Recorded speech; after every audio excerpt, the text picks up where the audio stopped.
Hello बच्चों, कैसे हैं आप। आशा करती हूँ अब आप अपना पूरा पढ़ाई पर ध्यान दे रहे होंगे, क्योंकि अब आप जानते हैं आपकी परीक्षाएं नज़दीक आ रही हैं। अब आपके वार्षिक परीक्षाएं मतलब फाइनल एग्जाम है, तो आप अपना पूरा ध्यान पढ़ाई पर दें। हम लोग पाठ 6 प्रेमचंद्र के जूते ये पाठ पढ़ रहे थे। पिछले प्रेमचंद्र के फटे जूते ये पाठ हम लोगों ने पिछली बार मैंने आपको इस पाठ का सार समझाया था। आज मैं आपको इस पाठ के प्रश्न अभ्यास जो लिखा हुआ है पेज नंबर 65 पर है, ये प्रश्न के उत्तर समझाऊंगी। ये पाठ लेखक हरिशंकर परसाई जी द्वारा लिखा गया है और आप लोगों को ये पाठ में प्रेमचंद्र जी के व्यक्तित्व के बारे में, उनकी वेशभूषा के बारे में, उनके स्वभाव के बारे में इसका वर्णन किया है लेखक ने। सो बच्चों, प्रश्नोत्तर समझने से पहले हर बार की तरह आप मेरे YouTube चैनल को लाइक और सब्सक्राइब करना ना भूलें। पहला प्रश्न है, हरिशंकर परसाई ने प्रेमचंद्र का जो शब्द चित्र हमारे सामने प्रस्तुत किया है उससे प्रेमचंद्र के व्यक्तित्व की कौन कौन सी विशेषताएं उभर कर आती हैं। तो आप लिखेंगे सीधा साधा जीवन। प्रेमचंद्र जी की जो विशेषताएं थी, एक तो उनका सीधा साधा जीवन था, वेशभूषा उनकी वेशभूषा पर वो बिल्कुल ध्यान नहीं देते थे, स्वाभिमानी थे, बनावटी जीवन से वो कोसों दूर थे। ये विशेषताएं उभरकर, उनके चित्र को देखकर ये विशेषताएं उभरकर आती है। दूसरा प्रश्न है, सही कथन के सामने सही का निशान लगाइए। पहला है, बाएं पांव का जूता ठीक है मगर दाहिने जूते में बड़ा छेद हो गया है जिसमें से उंगली बाहर निकल आई है। तो यहाँ पर बेटे कई बार बच्चे कंफ्यूज हो जाते हैं। तो यहाँ पर पेज नंबर 61 पर थर्ड पैराग्राफ में लिखा हुआ है कि दाहिने पांव का जूता ठीक है और इसमें लिखा है बाएं पांव का, तो ये रॉन्ग है, क्योंकि बाएं पांव का तो ठीक था, दाहिने पांव का जूता तो ठीक था और यहाँ लिखा है दाहिने पांव में बड़ा छेद था, तो ये रॉन्ग है। दूसरा है, लोग तो इत्र चुपड़कर फोटो खिंचाते हैं जिससे फोटो में खुशबू आ जाए, ये राइट है, लेखक ने इसका जिक्र किया है।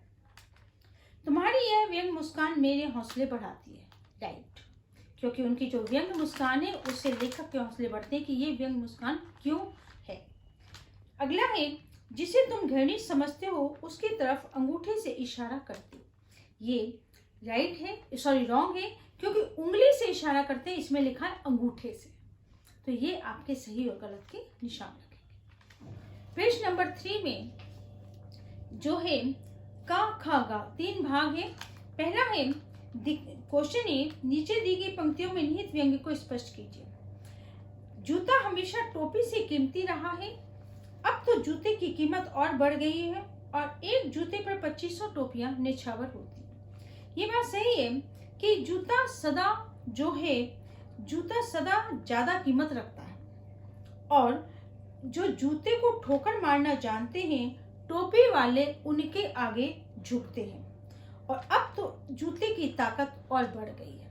मतलब जो रोबदार लोग होते हैं वो इज्जतदार लोगों के अपने रोब से दबा लेते हैं। जो इज्जतदार होते हैं, टोपी एक सम्मान का प्रतीक होती है और जो टोपी वाले जो लोग होते हैं, इज्जतदार जो लोग होते हैं, उनको रोबदार लोग जो होते हैं जिनमें रोब होता है और झूठा दिखावा करते हैं, वो उनको झुका देते हैं।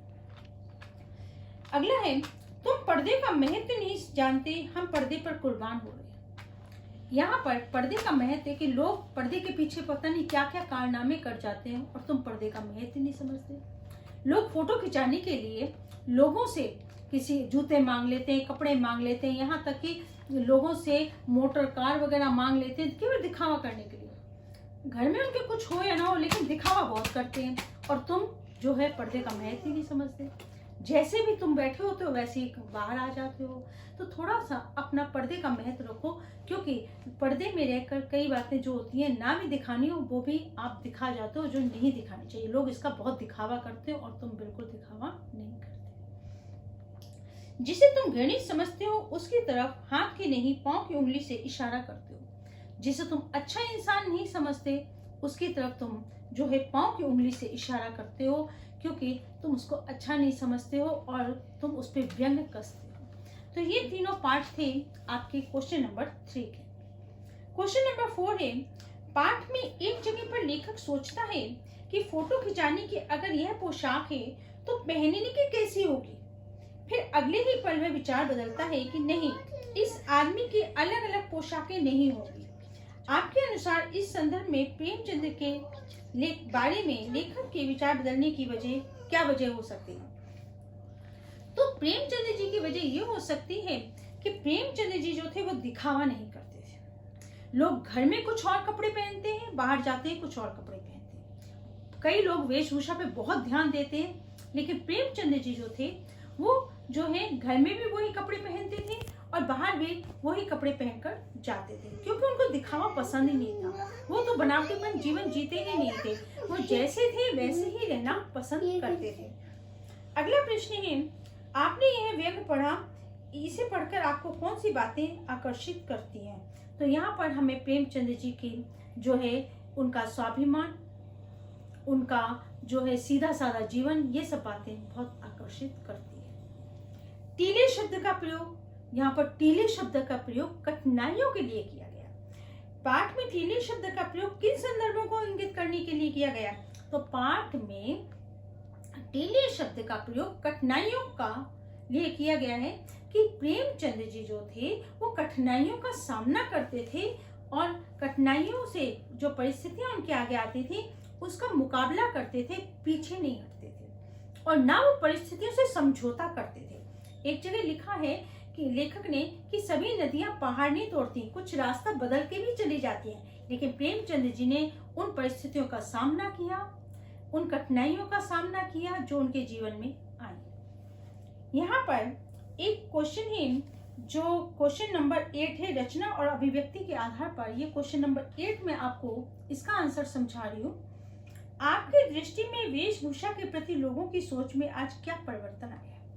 ये क्वेश्चन आज के समय को ही लेकर है कि आज जो लोग हैं गुणवान लोगों पे इतना ध्यान नहीं देते हैं जितना वेशभूषा पर ध्यान देते हैं। आज अगर किसी ने अच्छे कपड़े पहने हैं तो वो बहुत सम्मानित है, बहुत अच्छे संपन्न परिवार का है, और जो गुणी व्यक्ति है अगर उसने साधारण कपड़े पहने तो लोग उसको इतनी इज्जत नहीं देंगे जितनी इज्जत उसको देंगे जिसको कुछ नहीं आता लेकिन जिसने वेशभूषा बहुत अच्छी पहनी है, जो संपन्न है। तो आज लोग जो है वेशभूषा पर ज्यादा ध्यान रखते हैं, एक दूसरे के मुकाबले में कि मैं उससे अच्छा दिखूं, मैं उससे अच्छा दिखूं, तो वेशभूषा पर बहुत ज्यादा ध्यान देने लगे, जिसमें वो गुणी हो या ना हो इससे उनको कोई फर्क नहीं पड़ता है।